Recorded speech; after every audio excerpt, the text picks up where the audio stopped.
Secunderabad Congress parliament అభ్యర్థి Danam Nagender nomination సందర్భంగా Golnaka division contestant corporator Rammohan ఆధ్వర్యంలో గోల్నాక డివిజన్ కార్యకర్తలు మహిళలు భారీగా తరలి వెళ్లారు. రామ్మోహన్ జెండా ఊపి బస్సులను ప్రారంభించారు. ఈ సందర్భంగా రామ్మోహన్ మాట్లాడుతూ సికింద్రాబాద్ పార్లమెంట్ నియోజకవర్గంలో కిషన్ రెడ్డి కేంద్ర మంత్రిగా ఉండి చేసిందేమీ లేదని, ఈ ఎన్నికల్లో దానం నాగేందర్ ను భారీ మెజార్టీతో గెలిపించి రాహుల్ గాంధీని ప్రధానమంత్రిగా చేస్తామని ఆయన అన్నారు. సికింద్రాబాద్ పార్లమెంటు ప్రజలు మార్పు కోరుకుంటున్నారని, పార్లమెంట్ ఎన్నికల్లో దానం నాగేందర్ 1,00,000కు పైగా మెజార్టీతో గెలుస్తారని ఆయన తెలిపారు.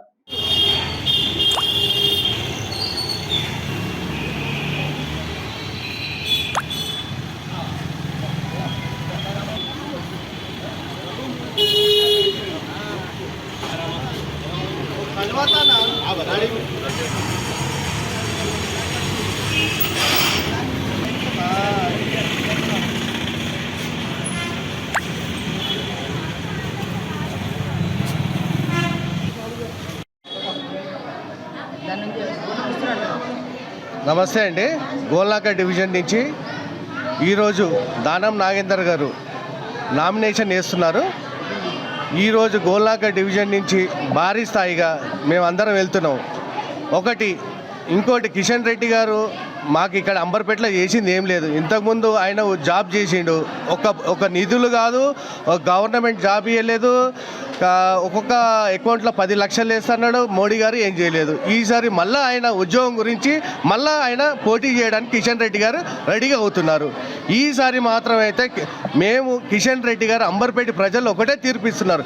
మేము ఈసారి ఆ కార్యకర్తలు కూడా ఏమంటున్నారు, మేము బీజేపీకి ఈసారి ఓటేయం. ఖచ్చితంగా ఈసారి దానం నాగేందర్ గారిని మేము 100%గా 1,00,000 మెజార్టీతోటి కాంగ్రెస్ పార్టీ గెలిపించుకుంటుందని మేము ఖచ్చితంగా మేము ఆ బ్రిడ్జ్ కిషన్ రెడ్డి ఆధ్వర్యంలో ఉందండి. అది ఇంకా సంవత్సరం చేస్తాడు. ఆయనకు ఎట్లా కావాలంటే అంబర్పేటలో ఒక జాబ్ కావాలి. ఇప్పుడు ఒక జాబ్ ఉంది, మినిస్టర్ పోస్ట్ నడుస్తుంది హ్యాపీగా. ఎప్పుడైతే ఆయన గుర్తుకొస్తుందో అంబర్పేట, అప్పుడు వచ్చి అంబర్పేటలో కాలు పెడతాడు. మిగతా రోజులంతా ఢిల్లీలో వెళ్ళి కూర్చుంటాడు. ఆయన చేసింది ఏం లేదు అంబర్పేటకి. ఇంకా బ్రిడ్జ్ కావాలంటే ఇంకా 1.5 సంవత్సరాలు పడుతుంది.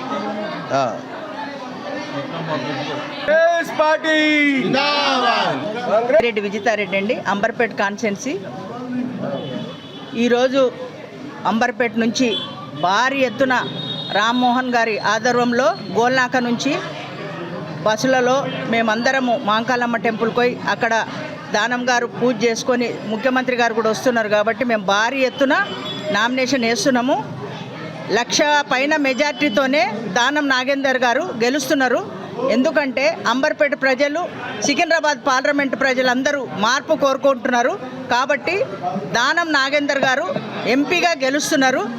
ఎందుకంటే ఎవరు యాక్టివ్ ఉంటున్నారు, కాంగ్రెస్ ప్రభుత్వం కూడా వచ్చింది కాబట్టి మార్పు కోరుకుంటున్నారు మొత్తం తెలంగాణ ప్రజలు.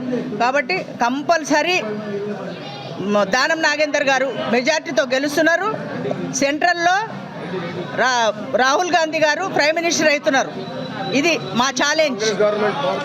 కాంగ్రెస్ గవర్నమెంట్ వస్తుంది. ఎందుకంటే అందరికీ మొత్తం ప్రపంచమంతా మార్పు కోరుకుంటుంది. ఇది కొన్ని 100 సంవత్సరాల కింద కాంగ్రెస్ పార్టీ స్వతంత్రం తెచ్చిన పార్టీ. ఇందిరాగాంధీ గారు అటువంటిది జైలుకు వచ్చిన పార్టీ. ఇప్పుడు వచ్చిన పార్టీలో ఏదో షో చేస్తున్నారు. ఆ పార్టీని షో తప్ప ప్రజలకు చేసింది ఏం లేదు. కాబట్టి మళ్ళీ అందరూ చేయి గుర్తుకు ఓటేస్తున్నారు, కాంగ్రెస్ పార్టీని గెలిపిస్తున్నారు. Thank you.